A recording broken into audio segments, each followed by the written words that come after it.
Bonjour, je m'appelle Benjamin Navet et je suis supporter du Paris Saint-Germain. J'ai raconté mon histoire avec le PSG dans 2 livres, intitulés logiquement « Je suis supporter du Paris Saint-Germain ». Aujourd'hui, je donne la parole à ceux et celles qui partagent la même passion que moi. Bonjour Céline Delceau. Bonjour Benjamin.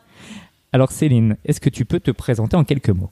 Oui, alors Céline, 39 ans, allez, on peut dire mon âge, supportrice du PSG depuis 95-96, grande passionnée du ballon rond et du PSG tout naturellement. Je suis éducatrice spécialisée dans la vie. Très bien. Voilà. En 95-96, ça c'est une belle année pour le PSG. Ouais. On va sûrement y revenir, mais alors avant 95-96, comment t'es-tu passionné pour le football ? Alors en fait, moi j'aimais bien être avec mon père, avec mes oncles, et ils pratiquaient le football dans un petit club de banlieue parisienne. Et tout naturellement, j'ai voulu aller les voir jouer au foot le samedi et le dimanche matin, qu'il fasse beau, qu'il vente, qu'il pleuve. J'allais les voir. Alors c'était pas du grand football, mais c'est comme ça que voilà, j'ai eu ma première découverte du ballon rond, du football. Et l'ensemble des joueurs de cette équipe, et mon père et mon oncle, étaient aussi supporters du Paris Saint-Germain. Et c'est comme ça que je me suis un peu intéressée à cette équipe, à ce club. J'ai le souvenir des moments où ils allaient changer avant les matchs et après les matchs, du Parisien qui traînait sur la table au clubhouse, et moi qui étais là à lire la page de sport et les nouvelles du PSG. Et voilà, petit à petit, la passion est arrivée. Et ils t'ont emmené un jour au Parc des Princes. Exactement, le 20 décembre 96, en plein hiver. Oui, c'est précis. C'est précis, mais parce que c'est marquant quand on a 10 ans, qu'on attend ce moment depuis longtemps. J'ai vu mon premier match. Alors c'était pas le plus grand match que j'ai vu, un match contre Montpellier, un partout, un but de locaux.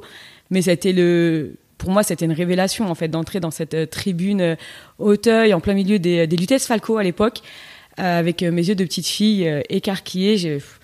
J'en ai pris plein les yeux. Mon oncle qui avant le match me dit je vais chercher une frite, et finalement qui vient en m'enroulant une écharpe du PSG rouge et bleu autour du cou, mais qui venait d'acheter à la boutique. Oui, à la boutique à l'époque, il y avait la petite boutique qui avait à côté de la station service, et qui me l'a passé autour du cou.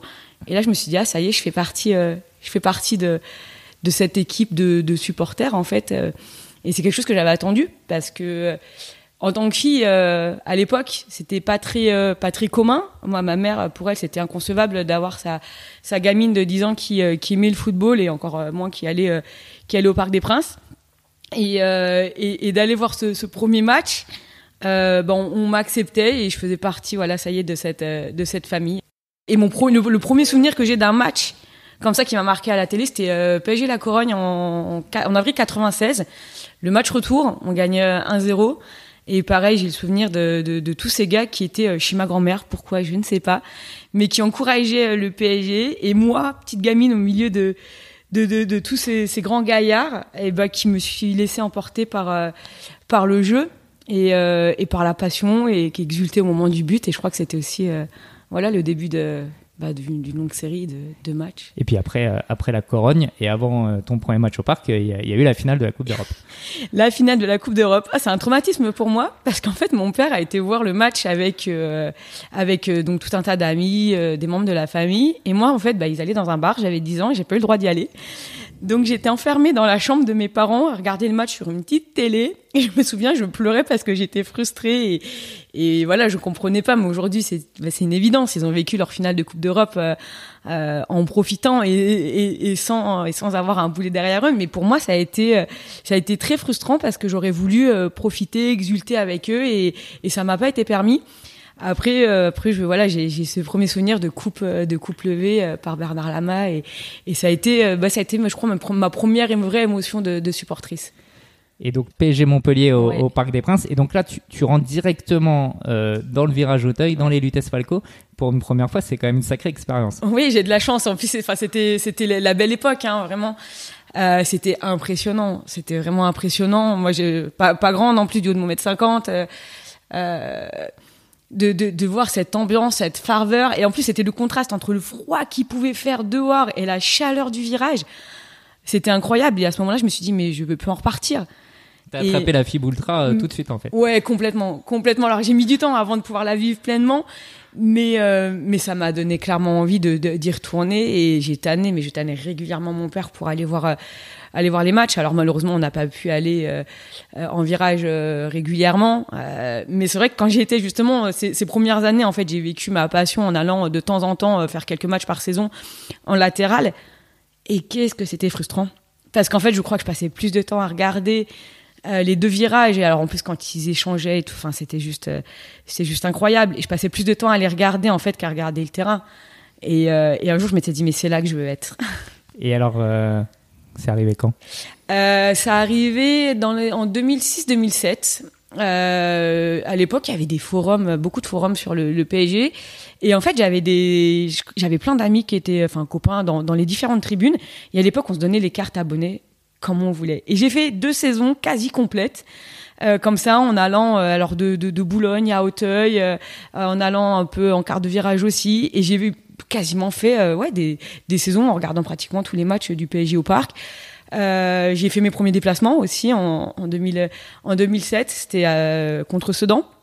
À Sedan, le fameux déplacement où les hooligans d'Utrecht sont venus en découdre avec les Parisiens. Donc pour un premier déplacement, ça marque. Tu fais des belles premières à chaque fois. Ouais, c'est toujours un peu, c'est souvent marquant et en fait j'ai adoré. J'ai adoré cette ambiance, cette ferveur, le fait de se faire huer par l'ensemble d'un stade. Alors je dis pas que c'était génial de se faire courser parce que c'est pas comme ça que je conçois le supporterisme, mais il y avait de l'adrénaline et puis surtout je faisais partie en fait d'un groupe. Il y avait comme ça ce sentiment d'appartenance à un groupe de supporters, de vivre la même passion, de partager. Et puis c'est tout ce qui se passe en amont, en aval d'un match en fait. C'est bien plus vaste que 90 minutes un match de football. Et voilà, donc mes premiers déplacements. T'étais avec qui pour ce déplacement ? Ah là, j'étais avec une dizaine de gars que je n'avais jamais vus, que je connaissais que par leur pseudo à l'époque. Tu faisais partie des supporters qui s'étaient fait un peu courser en centre-ville Ouais.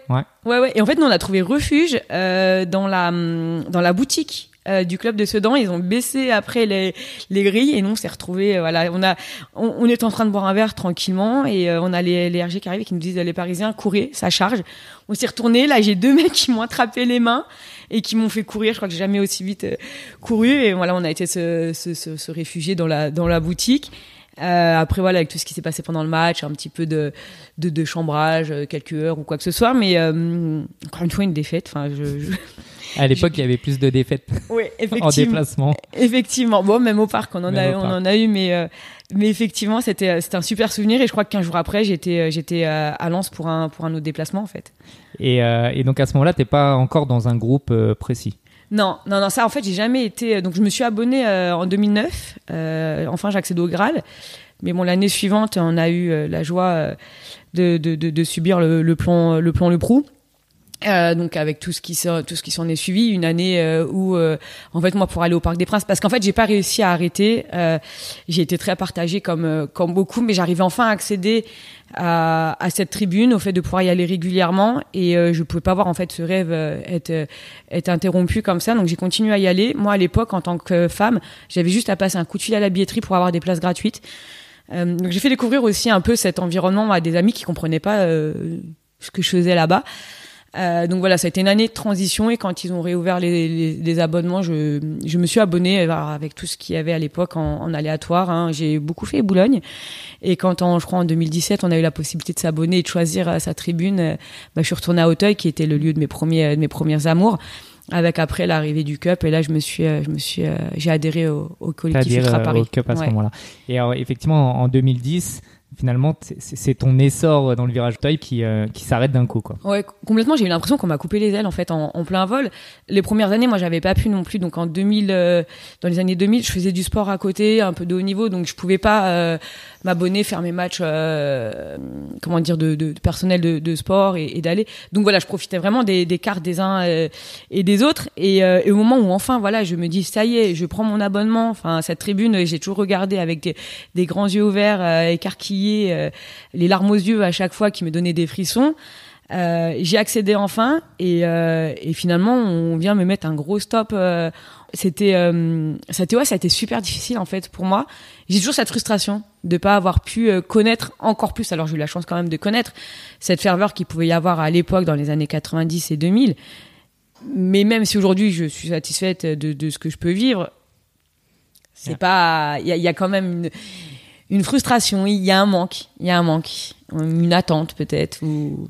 T'étais là le soir de PSG Marseille en 2010 quand il y a justement le décès de Yann Laurence. Non.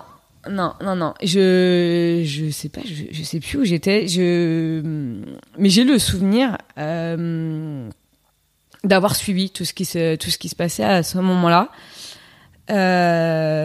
Et là, on sent qu'il s'est passé quelque chose alors de très grave, évidemment, mais c'est difficile à dire parce que ça fait ressurgir beaucoup d'émotions, en fait.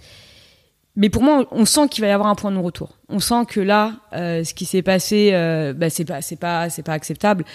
On peut pas mourir en allant voir un match de football. Malheureusement, ça fait 2 fois que ça s'est produit au Paris Saint-Germain et on sent que là, il va y avoir des décisions fortes qui vont être prises et que c'est peut-être la fin de quelque chose. Ouais. En parlant des décisions fortes, tu as rencontré il n'y a pas longtemps Robin Leproux, le président qui a donné son nom au plan Leproux. Vous avez échangé un petit peu On a échangé et donc je l'ai rencontré récemment.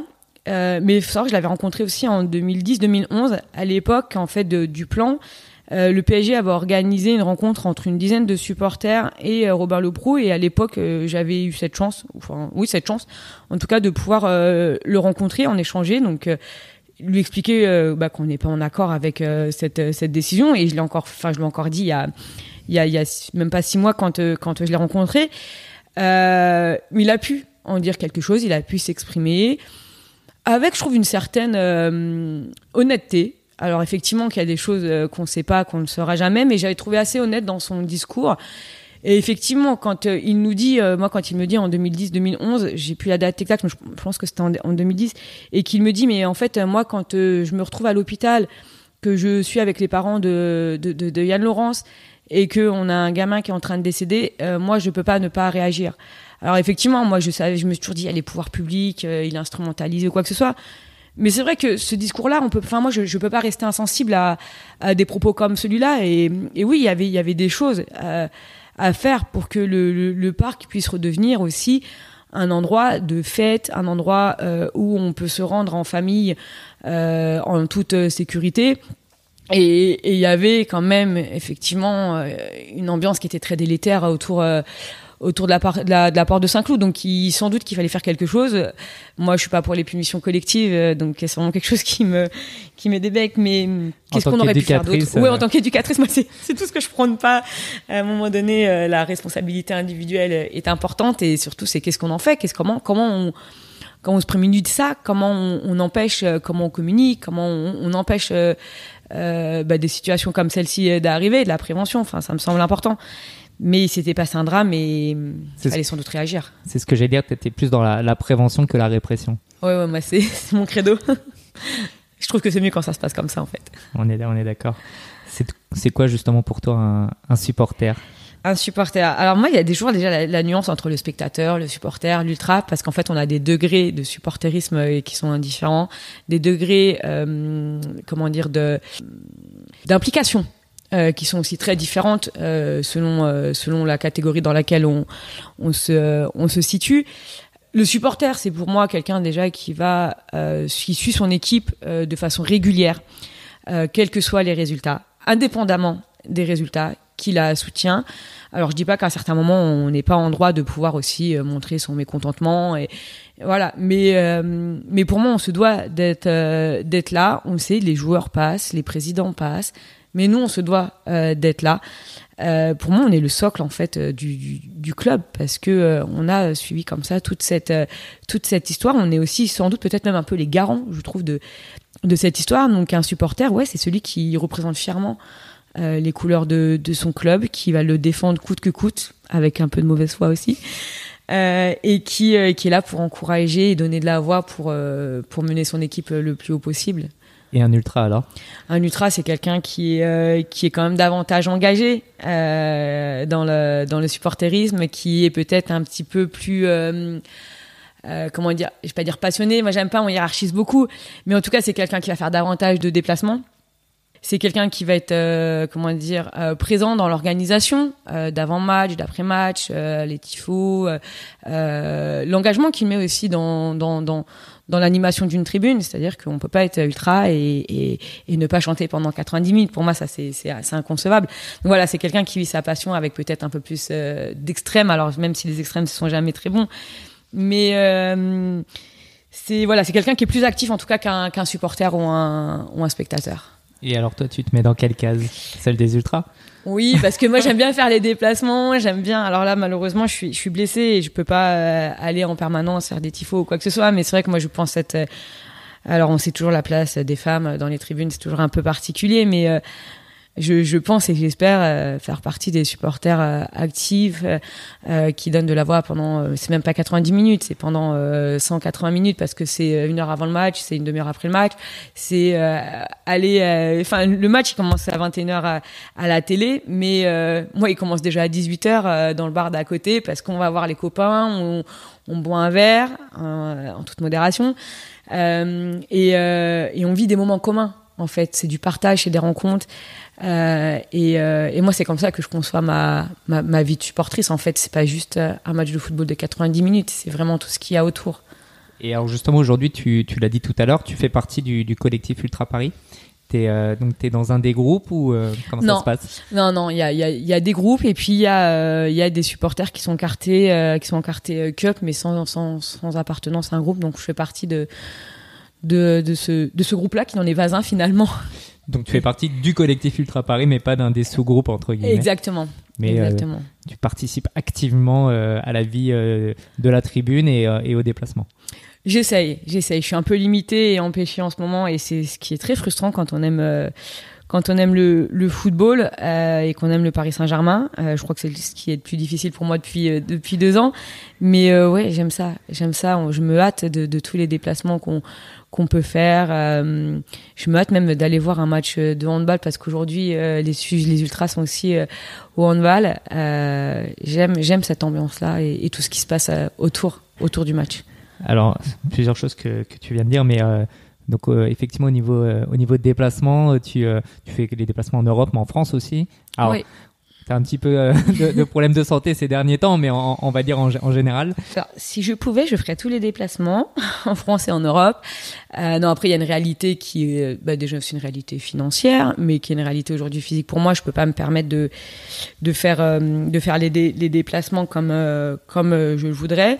Mais voilà, dans entre guillemets ma vie de supportrice de un peu moins de 30 ans, j'ai eu la chance d'aller dans je crois 8 pays pour voir des matchs de Coupe d'Europe, et j'ai dû faire une vingtaine de stades en France, donc en quart souvent avec le Cup. Oui, souvent les déplacements en quart. Après, j'aimais bien aussi faire des déplacements en indépendant. Ça a été mes premiers déplacements en indépendant.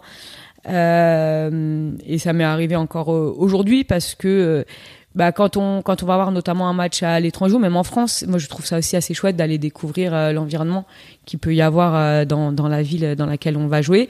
Et puis c'est une façon aussi de sentir un petit peu comme ça cette ferveur monter.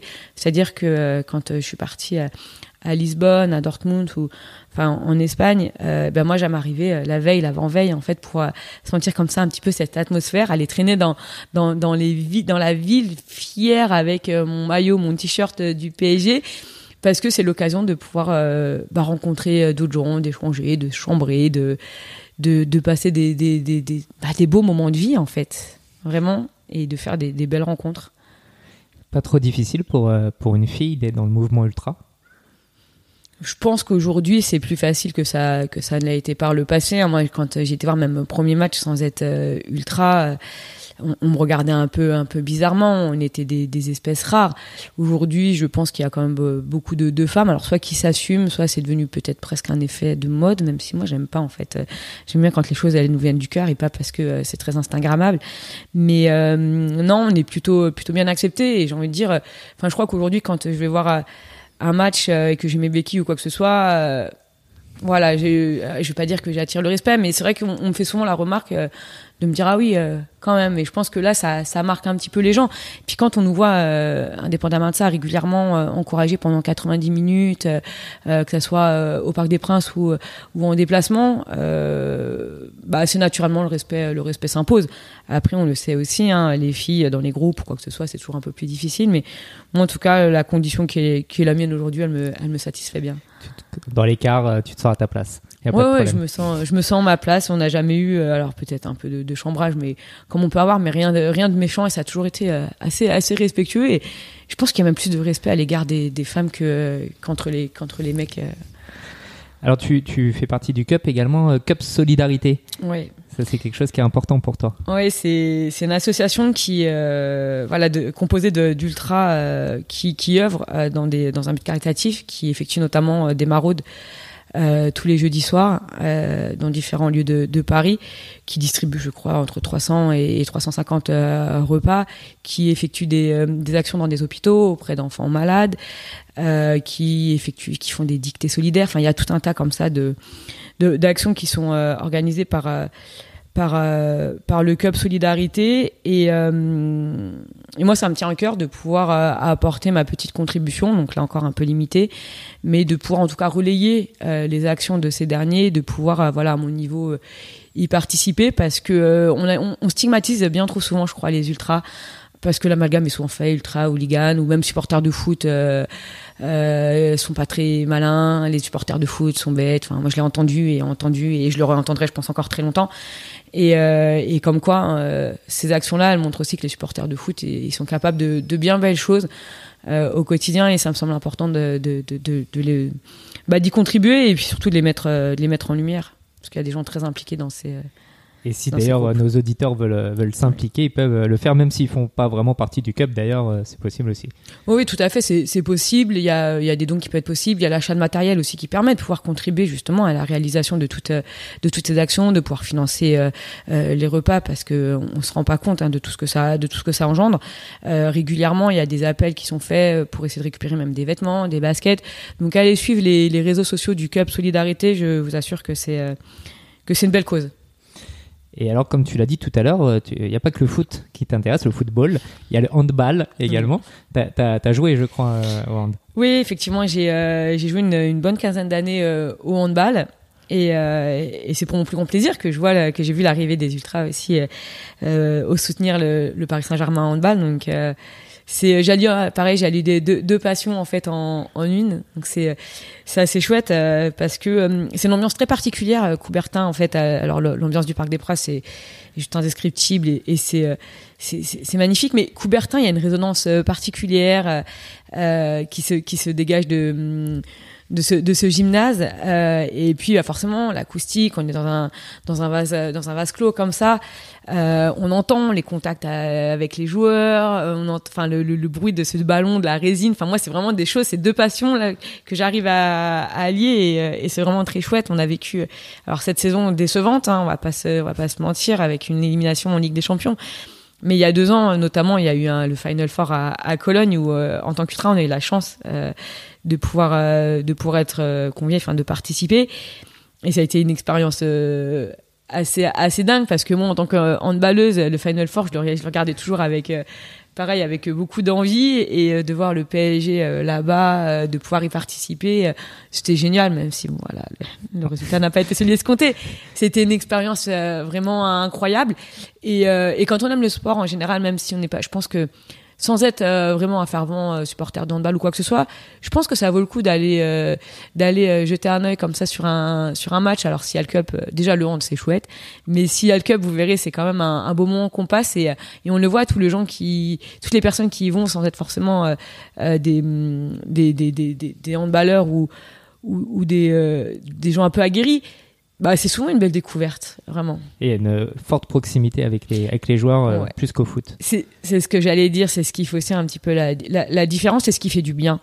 On en retrouve un peu à des valeurs qui sont peut-être plus proches de nous, avec du partage, avec une communion.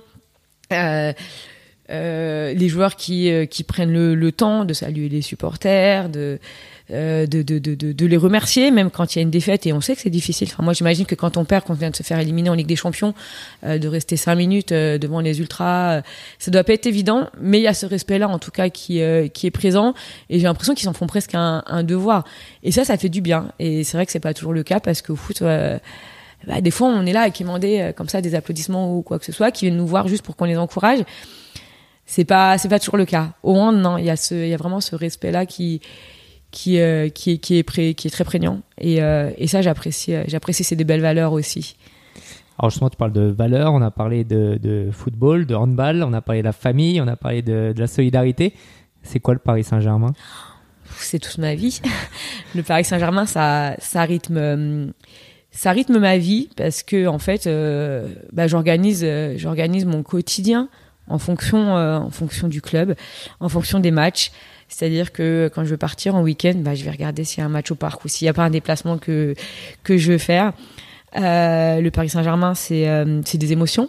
C'est-à-dire qu'il n'y a pas... Alors on dit c'est que du foot, après une défaite ou une victoire. Mais en fait, les émotions, moi, que je ressens après ou pendant un match de football, il y en a nul autre pareil, en fait. Je pleure pour du football quand on gagne, quand on perd. Ça conditionne un peu, je crois aussi, peut-être mon état d'esprit et mon moral. C'est-à-dire que quand le PSG, du coup, depuis quelques années, je vais plutôt bien. Non, mais c'est vrai, mais j'ai le souvenir de matchs quand j'étais au collège, quand dans les années 2000, 90, 2000, quand on perdait, c'était dur. J'allais à mes entraînements de hand, mais j'étais là un coup de coude. J'avais mon maillot, j'avais mon short du PSG, mais j'en prenais plein la tête.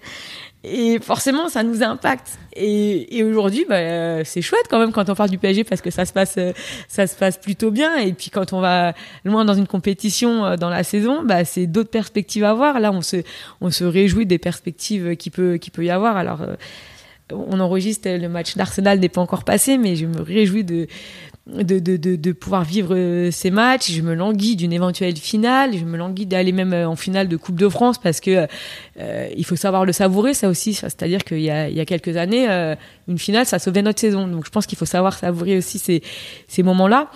Et puis le football, c'est aussi des rencontres. C'est-à-dire que j'ai beaucoup d'amis qui sont issus des groupes de supporters du PSG. C'est des rencontres qu'on n'aurait jamais faites, en fait, parce on vient d'environnements très différents les uns des autres, et c'est ça que j'aime aussi beaucoup. C'est-à-dire que on est d'univers tous très différents. Et on le voit d'ailleurs sur les matchs du mardi soir ou du mercredi en Ligue des Champions. On voit ceux qui arrivent en costard, de ceux qui arrivent un peu plus décontractés.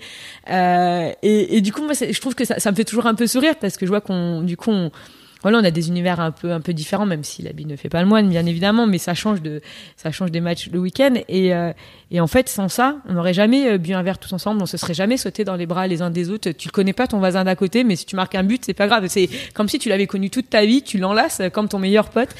Et puis, justement, tu te fais aussi des meilleurs potes, en allant au Parc des Princes. Tu rencontres des personnes qui deviennent des amis, des frères, un compagnon. Moi, grâce au PSG, j'ai rencontré mon compagnon actuel. Sans ça, nos chemins se seraient jamais croisés. Donc, le PSG, c'est bien plus que du football. Un compagnon qui suit aussi les matchs de hand, d'ailleurs. Oui. Le foot et le hand. On est aussi impliqués l'un que l'autre, on s'est plutôt bien trouvé, et ça aide d'ailleurs, parce qu'au quotidien, sinon, je pense que ça pourrait être difficile quand on a une passion comme celle-ci, qui demande autant d'implication. C'est-à-dire que c'est difficile de dire non, on part pas là parce que je vais aller voir tel match, parce qu'il y a un PSG Auxerre au Parc des Princes. Ça peut créer des tensions, mais là on est complètement d'accord sur le fait que oui, c'est le programme du week-end, et d'avoir un compagnon qui accepte que je mette un t-shirt ultra ou un maillot du PSG, et qui me préfère comme ça qu'habillé en robe presque. Donc et il fait les déplacements aussi. Et on fait les déplacements, et donc ça aide, et c'est vrai que c'est des super moments de partage. Vraiment, peut pas arriver mieux, hein. C'est ça. Alors finalement, tu as fait la comparaison entre les années 2000, les années d'aujourd'hui. Avant, on espérait gagner. Aujourd'hui, on a un peu peur de perdre. Ouais, vraiment. Des fois, j'essaie de me rappeler un peu de ces années-là pour éviter de devenir peut-être trop exigeante, et savourer encore.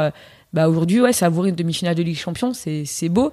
Mais je me rends compte qu'on devient très exigeante. C'est-à-dire que moi, si pour l'année dernière, le parcours en Ligue des Champions et la demi-finale contre Dortmund, c'était un beau parcours, moi, je ne peux pas m'empêcher de dire que c'est une déception.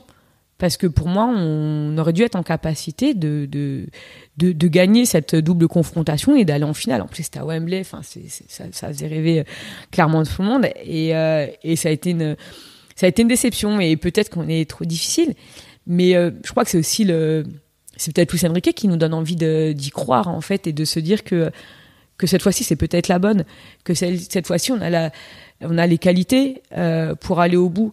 Parce qu'en fait, on l'a rêvé, cette Ligue des Champions. Enfin, moi, j'ai le souvenir d'en avoir vu des Ligues des Champions en rêvant, en me disant peut-être qu'un jour, ça sera nous. Et là, en fait, elle nous tend les bras. Et non, enfin, il faut qu'on puisse l'attraper. On peut pas la rejeter. Il faut qu'elle vienne à nous. Et c'est vrai que 4 demi-finales en 6 ans, est-ce qu'il n'est pas un peu temps qu'elle vienne à Paris, cette coupe aux grandes oreilles? Alors, vous qui écoutez le podcast, vous savez peut-être, alors soit vous l'écoutez avant la demi-finale retour, soit vous savez déjà si le Paris Saint-Germain est en finale. Mais bon, en tout cas, si c'est pas pour cette année, ce sera peut-être pour l'année prochaine. On sait pas, on s'en rapproche de plus en plus. Comme tu dis, 4 demi-finales en 6 ans, c'est assez énorme en fait. Ouais, je pense qu'on se rend pas compte. Je pense qu'on doit être une des équipes en Europe les plus régulières. Et il faut savoir aussi, parce qu'on est toujours très très critique, et moi la première, mais c'est quand même une sacrée performance qu'on réalise quand on regarde les confrontations qu'on a eues. Les confrontations, il y a quand même eu de sacrés matchs, de sacrées confrontations. On le mérite. Donc moi, j'aimerais vraiment bien qu'on soit récompensé de tout ce travail. Il y a eu un vrai investissement qui a été fait. On a un président qui est là depuis je sais pas, dès 14 ans. Il y a une forme de stabilité aujourd'hui qui émane du club. C'est sain. Enfin, moi, je trouve que tout ce qui se passe aujourd'hui autour du club, c'est sain. Il y a il y a du PSG. En fait, j'aimerais beaucoup gagner cette Ligue des Champions avec ce PSG-là. Parce qu'en fait, quand je vois cette équipe, vraiment, elle réveille en moi des émotions et que j'avais connues dans mes premières années. Avec des joueurs quand même qui sont sains, qui se défoncent pour le maillot. Pas de grande star. Qu'est-ce que ça fait du bien. Vraiment, qu'est-ce que ça fait du bien comme ça d'avoir... de pas jouer pour un tel ou un tel, d'avoir les égos des uns des autres qui sont au-dessus du maillot, au-dessus du club. Non, là en fait on va tous dans la même direction. Personne n'est là pour vraiment pour tirer les artifices sur lui. Personne n'est là pour essayer de prendre toute la lumière. En fait, tout le monde est là dans l'intérêt du collectif et du club. Il n'y a pas d'histoire, il n'y a pas de taupe, il n'y a pas de... Non. Et qu'est-ce que ça fait du bien. Et vraiment, moi, j'aimerais beaucoup que cette première Ligue des Champions, elle arrive avec ce groupe-là. Vraiment.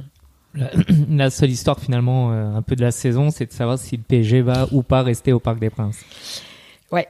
Oui. Ça, c'est le point noir. Effectivement, quand on en parlait, je me disais, il y a quand même ça. Déjà, j'espère que si ça se fait, j'espère qu'ils auront la décence de pas l'annoncer dans la période qui va suivre, parce que juste laissez-nous profiter, laissez-nous kiffer, et venez pas gâcher tout ce qui se passe avec ça. Pour moi, c'est inconcevable. On peut pas quitter. En fait, le PSG et le Parc des Princes sont intimement liés. On peut pas dissocier ça. Donc, je sais pas. Moi, je sais même pas en fait ce que je ferais si jamais on arrivait à cette décision. Alors, je me dis que ça se passera encore une dizaine d'années, peut-être. Mais ça serait vraiment une grande perte, et l'ADN du PSG s'en retrouverait très très modifié en fait. Et non, je veux pas le concevoir. En fait, je peux pas le concevoir. Alors justement, il y a la fameuse question où sera le PSG dans 20 ans? Alors, où toi tu aimerais qu'il soit en tout cas? Au Parc des Princes. Ça, il y a aucun doute là-dessus. J'espère dans 20 ans qu'on soit toujours au Parc des Princes. Alors même s'il doit y avoir des agrandissements, ça c'est légitime. Il y a des choses qui peuvent être faites. Alors allons dans ce sens. On n'a pas besoin d'un stade à 90 000. On est bien entre nous là. Alors je dis ça assez égoïstement parce que moi j'ai mon abonnement normalement qui est reconductible annuellement. Donc j'ai cette assurance là. Mais on le voit certains matchs. Enfin les matchs du mois de janvier contre. Alors je vais pas citer d'équipe parce que je veux pas alors. Voilà, je voudrais pas, mais ça a du mal quand même à faire le plein. Donc voilà, continuons à évoluer dans notre entre, vraiment. J'espère qu'on aura 2-3 Ligues des Champions d'ici là, parce que je pense que c'est tout à fait possible. En tout cas, si on continue à aussi bien travailler. Après, il peut se passer tellement de choses. Voilà, un déménagement au Parc des Princes, QSI qui décide de s'en aller, parce que finalement, on ne sait pas aussi. La Coupe du Monde étant passée, à un moment donné, on s'était dit que c'était ça, le point final. Et puis finalement, moi, ça continue. C'est vraiment difficile de savoir où ce PSG là sera dans 20 ans. Et en tout cas, moi, j'espère toujours être supportrice du PSG, mais au Parc des Princes. C'est un peu ça, finalement, être supporter ou supportrice du PSG, c'est espérer. Ouais. Que ce soit en football ou en handball, par exemple, on espère depuis 10 ans gagner la Ligue des Champions. On espère. Ça fait bientôt 30 ans que j'attends et on s'en rapproche de plus en plus. Donc, on commence à goûter un peu la saveur. Et en fait, ça arrivait à d'autres. On a vu d'autres clubs comme ça mettre longtemps à se construire. City ou d'autres.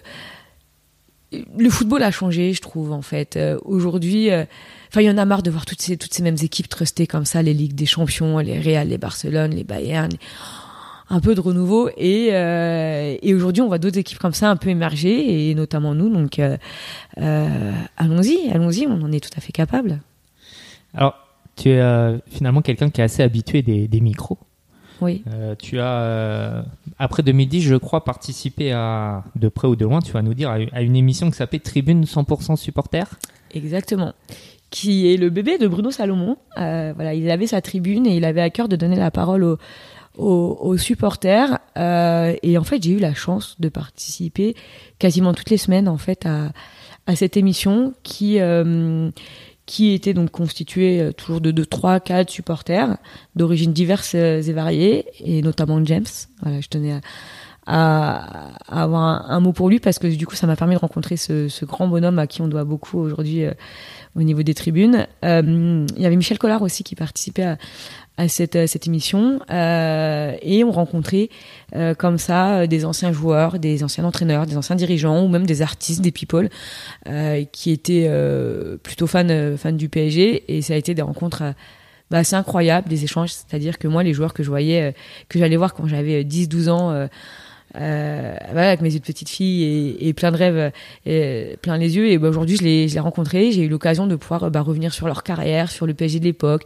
On apprenait des anecdotes, on découvrait comme ça un peu l'envers du décor, un peu dans les coulisses, et c'est une expérience mais dingue, incroyable, que j'ai pu vivre comme ça pendant un peu plus d'1 an. Et ouais, c'était vraiment très très très chouette, avec aussi encore une fois de très très belles rencontres.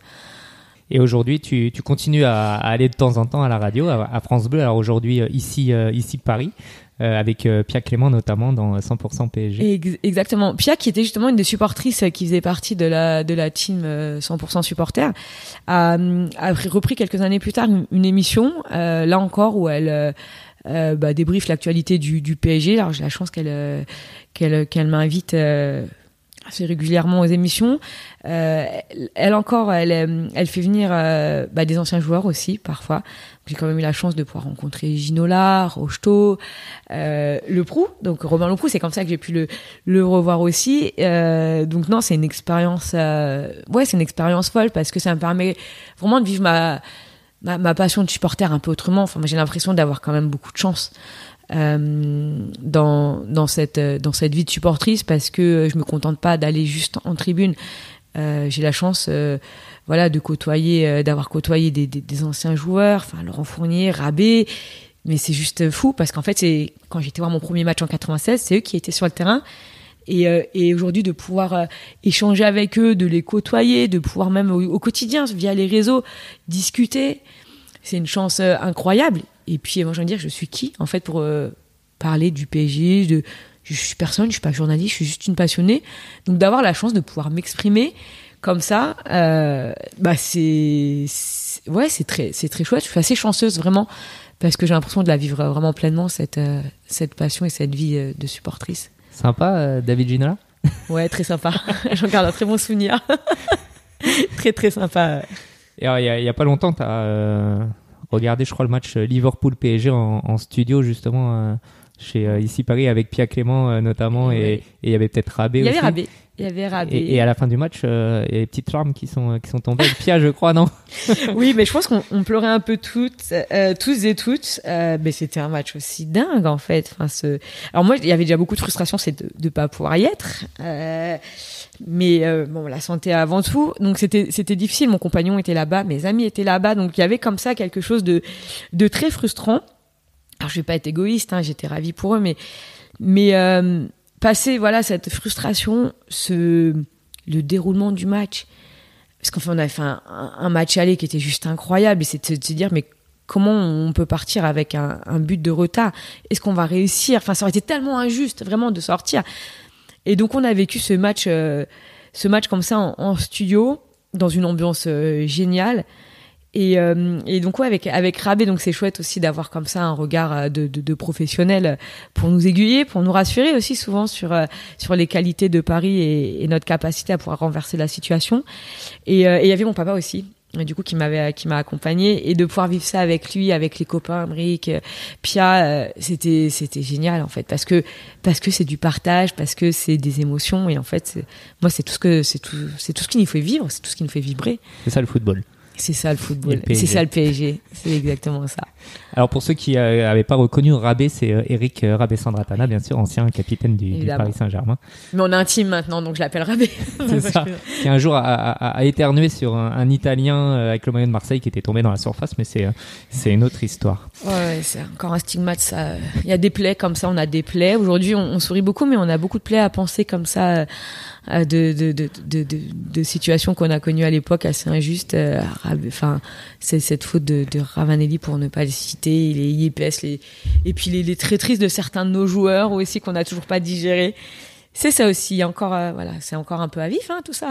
Des émotions positives et d'autres négatives. Oh bah oui, on en a des négatives, hein, le Maccabi Haïfa, la Corogne, il y en a eu comme ça quelques matchs un peu difficiles à digérer. Ouais. Et finalement, avec tous l'argent, les millions et presque les milliards des Qataris, on a quand même gardé des côtés des fois un peu négatifs. C'est l'ADN, ça. Au niveau sportif. Hein, oui, c'est l'ADN, hein, vraiment, c'est ancré en nous. Mais aujourd'hui, on a réussi à renverser comme ça un petit peu aussi la vapeur. Ça nous est favorable comme ça un petit peu aujourd'hui. Ça a un peu tourné. On verra. Oui, il était temps. On verra comment les prochaines semaines vont se passer. On a parlé de Robin Leproux. Si tu devais me citer un président du Paris Saint-Germain dans l'histoire du club qui t'a marqué particulièrement, on va dire positivement. Parce que en fait, celui qui m'a le plus marqué, c'est justement Robin Leproux, parce que ça a conditionné la suite de notre vie de supporter. On en a connu quand même beaucoup des présidents. Là, on a une stabilité avec Nasser. Moi, je dirais Michel Denisot quand même, parce que en fait, c'est le premier que j'ai connu, l'ère Canal, avec un président qui était passionné, en fait, et on le voyait. Alors moi, j'ai pas connu avant le président Borély ou quoi que ce soit, mais oui, parce que pour moi, c'était toute une découverte, ce milieu-là, et de voir sa passion quand il parlait du club, sa volonté de la défendre. Je pense qu'il a posé aussi des bonnes bases pour la suite. Puis la Coupe d'Europe 1996. Et c'est ce que j'allais dire. Voilà, j'ai cette image aussi de lui sur la Coupe. C'est lui qui nous fait remporter notre première Coupe d'Europe. Donc ouais, c'est un très grand président, et on n'a pas eu beaucoup. Après, ça s'est succédé. Après, ça a été plus compliqué. Que ce soit au niveau sportif ou extra-sportif, les années suivantes ont été un peu difficiles. Un peu, beaucoup. Si tu devais me citer un entraîneur. Ouh là là, un entraîneur, c'est difficile, un entraîneur, parce qu'on en a eu beaucoup. En fait, les saisons ont été tellement différentes, les décennies presque. J'ai presque une décennie. Enfin, à chaque décennie son histoire. Je pense, alors aujourd'hui, j'adore beaucoup ce que fait Enrique, hein, mais j'ai envie de dire c'est peut-être un peu trop récent. Je penserais à Fernandez, pareil, l'entraîneur qui nous a fait gagner la Coupe des Coupes, parce que c'était un personnage, parce que c'était un amoureux profond du PSG. Alors après, on pourra parler de son départ au Matra ou quoi que ce soit. C'est un vaste sujet qui fait débat aussi chez les supporters, mais je pense qu'il a quand même un amour réel pour le club. Il a eu des prises de décision quand même.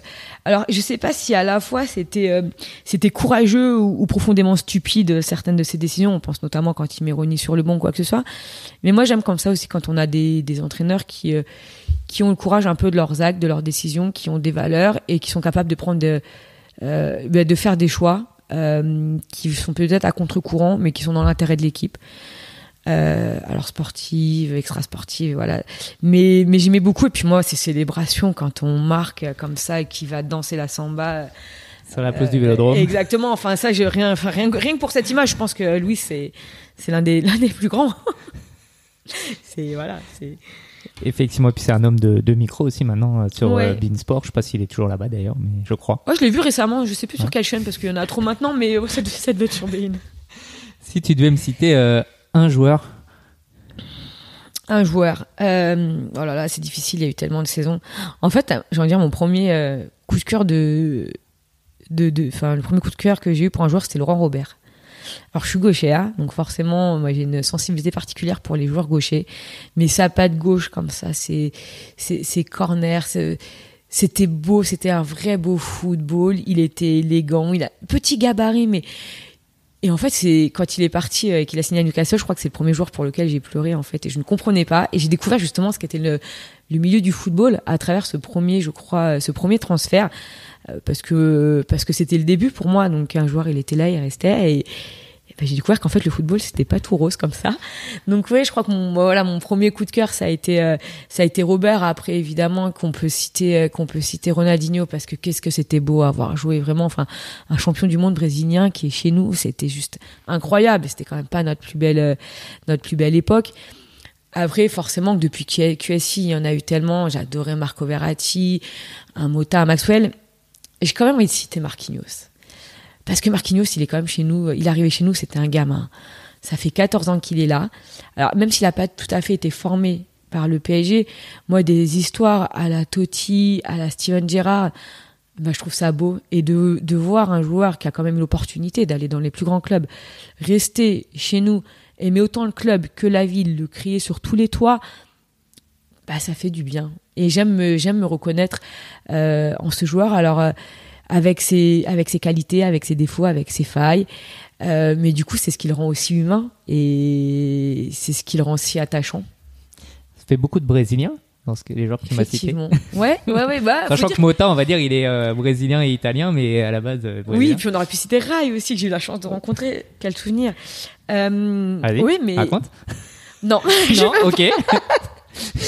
Non, j'ai eu la chance de le rencontrer à 2 reprises, une fois sur un événement pareil de France Bleu avec Canal Supporter, parce que j'ai eu la chance aussi de participer à l'aventure Canal Supporter dans 2010-2011. Donc une première rencontre sur une péniche très chouette, et puis après un after à Goldelletra qui s'était déroulé à Coubertin, et disons que la caipirinha, elle était bonne. il en avait abusé, moi aussi. Non, ça a été c'était un souvenir très chouette, très bizarre, très très décontenançant, mais et brésilien, parce que caipirinha encore exactement. Et brésilien, mais parce que le PSG et le Brésil, c'est intimement lié quand même. On a une histoire commune, hein.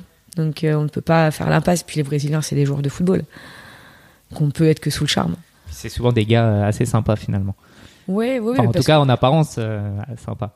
Bon, on parlera pas de Daniel Alves, mais non, mais c'est vrai que globalement, je pense que c'est des mecs qui aiment jouer au ballon déjà avant tout. Donc c'est bien quand on a des footballeurs qui aiment jouer au ballon. C'est pas toujours le cas, hein. Et puis, je pense que l'histoire du Brésil, ce qu'ils ont vécu, ça fait d'eux aussi des hommes bien. Des personnes qui ont, je pense à Maxwell, qui sont saines, qui savent d'où ils viennent. Et je pense qu'ils, contrairement à d'autres, elles arrivent à se rappeler aussi. Elles, c'est des personnes brésiliennes, donc les fans aux joueurs brésiliens arrivent peut-être à se rappeler d'où ils viennent aussi. Et c'est bien d'avoir encore ça en tête dans le football actuel. Alors peut-être qu'un jour, cette année ou l'année prochaine, Marquinhos soulèvera la Ligue des Champions. Qu'est-ce que ça serait beau, vraiment. J'ai une image en tête, là, je sais pas où faut signer, mais je signe de suite. Je sais pas non plus. Ah, mince, je comptais sur toi. Bientôt peut-être. Si tu devais me citer un match du PSG. Je peux en citer 2. Tu as le droit. Il y a le PSG Twente. en 2008 parce qu'il faut marquer. On mène 2-0, Kezman qui loupe un péno. Il faut marquer encore 2 buts à la 85e. C'est Liyundula Kezman, je crois, qui marque.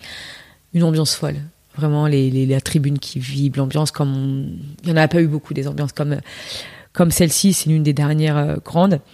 Alors moi, j'ai pas connu le Real. Bucarest, je l'ai suivi à la radio. Mais ouais, le 20.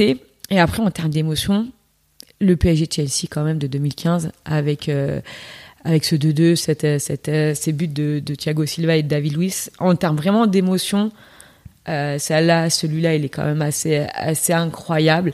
Parce que je crois que c'est la première fois qu'on élimine comme ça un très grand d'Europe.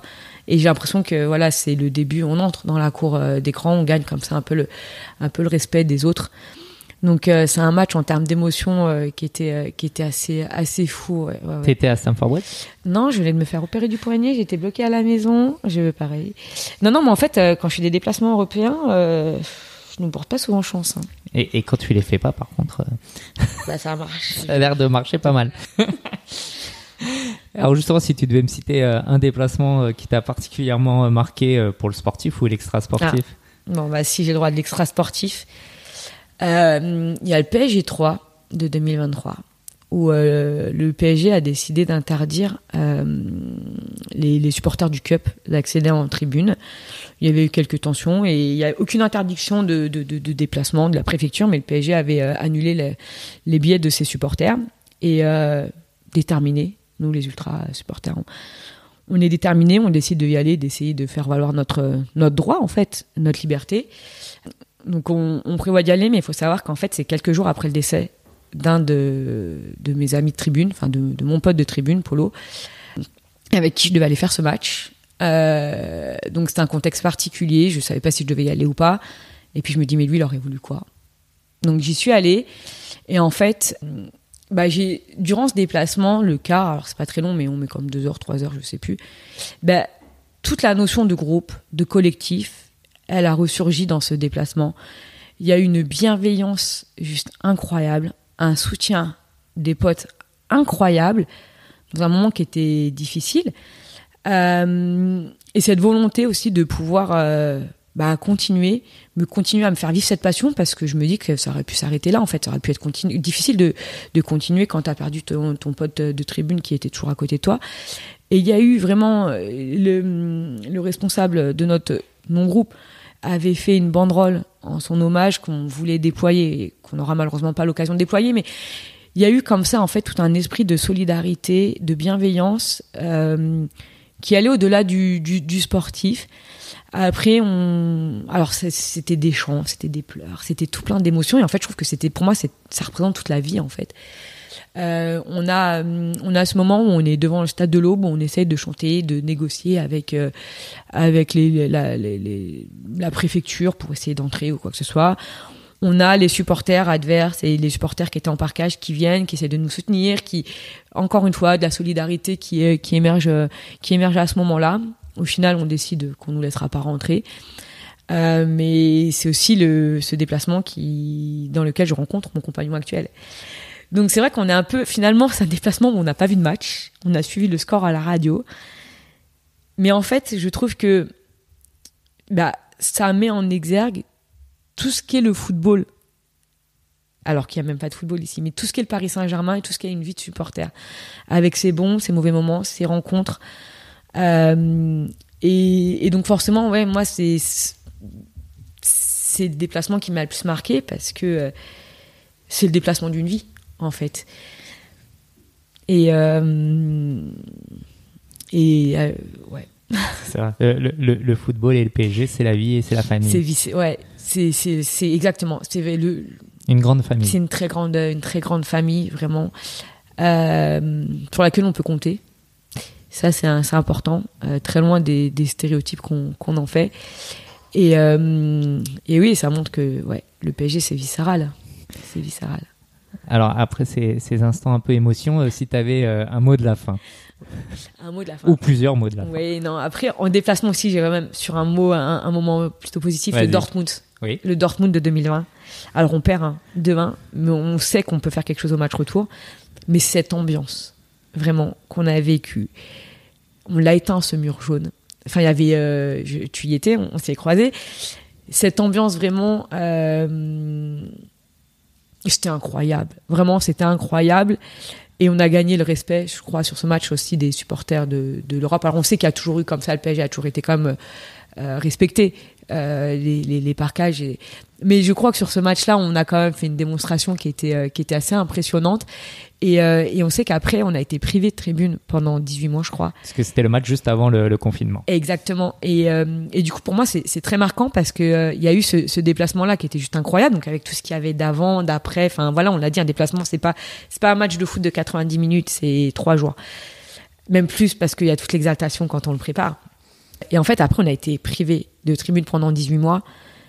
Et du coup, on s'est rendu compte à quel point ça nous manquait. Et c'est pour ça que ce déplacement chez moi, il a une connotation particulière parce que c'était le dernier avant, comme ça, ce clap. Et il était assez incroyable, ouais. C'était également le dernier déplacement de James. Ouais, qui m'avait envoyé un message pour me proposer de le faire avec lui. Mais je m'étais déjà engagée à côté. Pardon, c'est très égoïste de dire ça. Non. Mais après, je peux te parler de PSG 3 en 2016. Ouais. Je le fais avec Momo. Ouais. Donc, tu vois, je te fais un enchaînement au James Polo Momo, là. En 2016, c'est Momo qui parvient à m'obtenir une place pour aller voir ce déplacement à 3 où on gagne 9-0, on est champion de France. Et je le fais avec Momo, ce déplacement. Donc, pareil, il a une connotation très particulière. Momo, qui est décédé il y a 9 ans, hier. Ouais, quasi par jour rapport pour au jour. jour auquel on enregistre. Exactement. Qui était une grande figure des Supra. Et du virage Auteuil. Oui, dans sa globalité. Et des photographes, photographe du virage. Exactement. Est-ce que tu veux rajouter un mot de la fin? En fait, c'est cette photographie qu'on vient de faire un peu de cette vie de supportrice. Elle est émouvante pour moi parce que ça représente vraiment beaucoup de choses. Comme je le disais, enfin, le PSG, c'est viscéral. Donc avec tout ce qu'il y a de bon et de moins bon. Et des fois, je me dis, mais pourquoi je m'inflige ça? Parce qu'en termes d'émotion, c'est difficile. Enfin, vraiment, mais quel bonheur, quel plaisir. Vraiment, je n'imagine pas ma vie sans le Paris Saint-Germain à côté. C'est impossible pour moi. Et même si beaucoup ne le conçoivent pas, notamment quand on est une femme, il faut le vivre pour le comprendre. C'est viscéral, comme tu disais tout à l'heure. C'est totalement viscéral, vraiment. On ne peut pas le contrôler. Merci Céline Delceau. Merci Benjamin. Vous venez d'écouter Je suis supporter du Paris Saint-Germain, le podcast. Je vous donne rendez-vous la semaine prochaine pour partir à la rencontre d'un nouveau supporter.